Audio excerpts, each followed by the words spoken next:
ကဘာအိုချမ်းရဲ့အစားပါအခန်းဒီမှာဆိုရင်ဆက်ချစ်ဝက်လာကိုဖန်ဆင်းတဲ့အကြောင်းအေဒင်ဥယျင်ကျောင်းပြီးတော့ရေလွှမ်းမှုချီအကြောင်းလိုမျိုးလူတိုင်းရင်းနှီးမိတာဇလန်းတွေပါဝင်ပါတယ်။ဒါမဲ့လေဒီဇလန်းတွေမှာထင်ထားတဲ့ပိုပြီးနည်းနည်းတဲ့အတိတ်ပဲတွေနောက်ခံအကြောင်းအရာတွေရှိနေပါတယ်။ကဲပညာရှင်တွေကရှေးဦးသမိုင်းလို့ခေါ်တဲ့ဒီအခန်းကြီးစက္ကန့်ရဲ့နောက်ွယ်ကစိတ်ဝင်စားစရာချက်တွေကိုအတူတူလေ့လာကြည့်ကြအောင်။ကျန်းစာကိုဖွင့်လိုက်ပြီဆိုတာနဲ့အတိုလေးထူးဆန်းတဲ့ချက်တစ်ခုကိုတန်းပေးတတိထားမိမှာပါအစမှာပဲတစ်ခုနဲ့တစ်ခုမတူသလိုဖြစ်နေတဲ့ဖန်ဆင်းစစ်ဆက်လက်နှစ်ပုတ်ရှိနေပါတယ်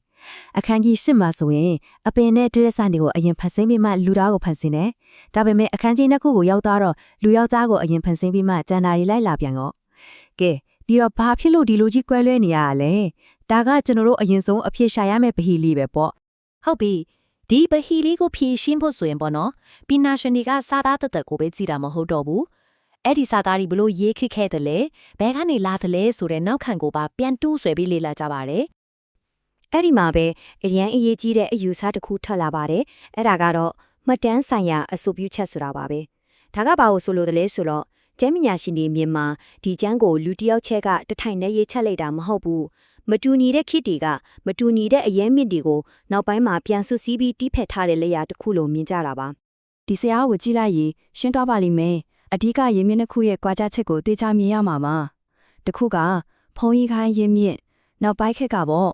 သူ့ရဲ့ရေးဟန်ကပုတ်ခန်းနာတယ်စမစ်ကြတယ်စကြဝဠာကြီးတစ်ခုလုံးကိုခြုံငုံပြီးပြောတယ်နောက်တစ်ခုကတော့ပိုရှေးကြတဲ့ရာဝေးခိုင်းရင်းမြစ်ဒါကတော့လူတွေနဲ့ပုံနီးဆက်တယ်ဇလန်းဆန်တယ်ပေါ့တတိထားကြည့်တယ်ဖျားဒီကင်ကိုခေါ်တဲ့နာမည်တော့မတူကြဘူးဒါတွေကရှေးခက်ကမတူနေတဲ့လူကိုဖွဲ့စည်းတဲ့ရဲ့ရှုမြင်ပုံကွဲပြားတာကိုဖော်ပြနေတာပါပဲဒါပေမဲ့စိတ်ဝင်စားစရာကောင်းတာကဒီမတူတဲ့ဇလန်းနှစ်ခုကိုတစ်ခုနဲ့တစ်ခုဆန့်ကျင်ပဲလို့တဘောမထားပဲအပြန်လန်ဖြစ်ဆွတ်တယ်လို့ရှုမြင်ကြတာပါပဲဖုန်းရီကရင်မက်ကခြုံငုံပြီးပုံကြီးတစ်ပုံကိုပြပေးတယ်ရောင်ရီကရင်မက်ကရောလူသားရဲ့ကိုချင်းတရားပေါင်းဆိုင်ရာခရီးချမ်းကိုအသေးစိတ်စောင်းပေးပြီးပြပြတယ်ပေါ့ကဲဒီဇလန်းနေဘလို့စူးစီးဖြစ်ခဲ့လဲဆိုတာတော့သိပြီဒါပေမဲ့နောက်ထပ်မေးခွန်းတစ်ခုရှိသေးတယ်ဘာဖြစ်လို့ဒီလိုပုံစံမျိုးနဲ့ရေးခဲ့ကြတာလ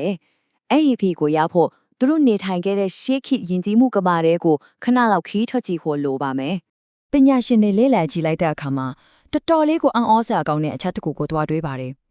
်ကမ္ဘာအိုချန်တေကဖန်ဆင်းခြင်းဇလန်းဟာအဲ့ဒီခေတ်ကအင်အားကြီးအင်းကြီးမက်ဆိုပိုတေးမီးယားဒေသကတန်တာရီတွေနဲ့အများကြီးကိုတူနေတာပါပဲဥပမာကမ္ဘာကြီးကရေဒီကြားကနေစတင်တာတို့ကောင်းကင်ကိုအမိုးခုံးကြီးတစ်ခုလိုဖန်တီးတာတို့ဖန်ဆင်းတဲ့အစီအစဉ်တွေစင်တူနေတာတို့တော်တော်များများတူညီနေတာကိုတွေ့ရပါတယ်ဒါပေမဲ့ဒီမှာအရန်ကိုအရေးကြီးတဲ့အချက်တစ်ခုရှိပါတယ်ဟုတ်တယ်အကြောင်းအရာတွေကဆင်တူတယ်ဒါပေမဲ့ကဘာဦးချမ်းကိုရေးခဲ့တဲ့သူတွေဟာအဲ့ဒီအကြောင်းအရာတွေကိုယူသုံးပြီးသူတို့ရဲ့လုံးဝကွဲပြားတဲ့ဘာသာရေးအမြင်ကိုတင်ပြသွားခဲ့တာပါဆိုလိုတာကကဘာဦးချမ်းဟာတခြားထန်တရားတွေကိုဒီတိုင်းကူးချထားတာမဟုတ်ပါဘူးအဲ့ဒီခက်ကလူတဲ့ကြားထဲမှာခက်စားနေတဲ့နဗီယားတွေအများကြီးနဲ့စစ်တိုက်နေတဲ့ဇလန်းတွေကိုယူပြီးမဟုတ်ဘူးအမှန်တရားကအဲ့ဒီလိုမဟုတ်ဘူးဒီကဘာကြီးကိုဖန်ဆင်းပြီးထိန်းချုပ်နေတာဟာစစ်တိုက်နေတဲ့နတ်ဖျားတွေမဟုတ်ဘူးတဆူလီတော့ဖျားတခင်ပဲဖြစ်တယ်ဆိုပြီးပြန်လဲချေပြီးငင်းခုန်တဲ့စာတဆောင်လိုဖြစ်နေတာပါအဲ့ဒီခေတ်ကလူတွေရဲ့စက်ကြဝဠာအပေါ်ရှုမြင်ပုံကိုခဏလောက်ပြောပြချင်ပါတယ်ဒါမှကျန်းထဲမှာပါတဲ့ firmament ဒါမှမဟုတ်မိုးကောင်းကင်ဆိုတဲ့စကားလုံးတွေကိုပိုနားလည်နိုင်မှာပါသူတို့ကကဘာကြီးကိုပြချနေတယ်အပေါ်မှာရေတွေကိုထိန်းထားတဲ့အမိုးခေါင်းကြီးတစ်ခုရှိတယ်လို့မြင်ရောက်ခဲ့ကြတာပါဟုတ်ပြီဖန်ဆင်းခြင်းအကြောင်းတွေပြီးပြီဆိုတော့ဇလန်းရဲ့နှုတ်တပိုင်းကိုဆက်တွားကြည့်ကြရအောင်ဒီနှုတ်ပိုင်းဇလန်းတွေကတော့လူတွေရဲ့ဒလီထုံးတန်းတွေအဖြစ်အပျက်တွေရဲ့မူလအစကိုရှင်းကြတဲ့အကြောင်းရင်းပြဇလန်းတွေလို့ပြောလို့ရပါတယ်ဖန်ဆင်းခြင်းပြီးသွားတဲ့နောက်မှာတော့ဇလန်းကလူသားတွေရဲ့ပြဿနာတွေဘက်ကိုတဖြည်းဖြည်းဥတည်သွားပါတော့တယ်အခန်းကြီး3ကနေ7အထိကဒီကမ္ဘာလောကကြီးမှာဒုက္ခတွေအကြမ်းဖက်မှုတွေဘာကြောင့်ရှိနေရတယ်လဲဆိုတာကိုရှင်းပြတဲ့ဇလန်တွေတပုတ်လို့ပါပဲပထမဆုံးလူသက်မှုကနေစတယ်ပြီးတော့အရာအလုံးကိုဖျက်ဆီးပြီးလူနေပါထိခဲ့တဲ့ရေလွှမ်းမှုကြီးနောက်ဆုံးမှာတော့လူတွေတယောက်နဲ့တယောက်နားလည်မှုလွဲပြီးကွဲကွာသွားစေတဲ့မာပဲမျိုးစင်းဇလန်ထိတစ်ခုပြီးတစ်ခုစက်တက်ဖြစ်ပျက်သွားတာပါဒီနေရာမှာလည်းဖန်ဆင်းခင်ဇလန်တုံကလိုပါပဲကျန်းစာတွေကရေလွှမ်းမှုချင်းဇလန်ဟာလည်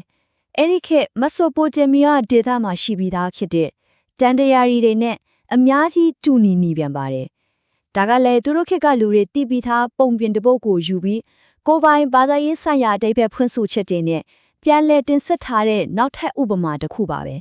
ကဲဒီဇလန်နဲ့အားလုံးကိုပြန်ခြုံငုံကြည့်လိုက်တဲ့အခါမှာပညာရှင်တွေကဘယ်လိုသုံးသပ်ကြသလဲဒီကဘာဦးကျန်ရဲ့ပထမဆုံးအခန်းကြီး7ခန်းရဲ့အဓိကရည်ရွယ်ချက်ကတကယ်တော့ဘာဖြစ်မလဲအဲ့ဒါကိုကြည့်ပြီးညီကုန်းချုပ်ကြရအောင် ပညာရှင်တွေရဲ့အမြင်မှာတော့ဒီအခန်းကြီး7ခန်းဟာကျန်းစာဇလန်ကြီးတစ်ခုလုံးအတွက်ခန်းနာတဲ့နီတန်ဒါမှမဟုတ်အဖွင့်အခန်းတစ်ခုလိုပါပဲဇလန်အစစ်ဖြစ်တဲ့အခန်းကြီး7ကအာဗြဟံဆိုတဲ့လူတစ်ယောက်ရဲ့အကြောင်းကိုအသေးစိတ်မပြောခင်မှာ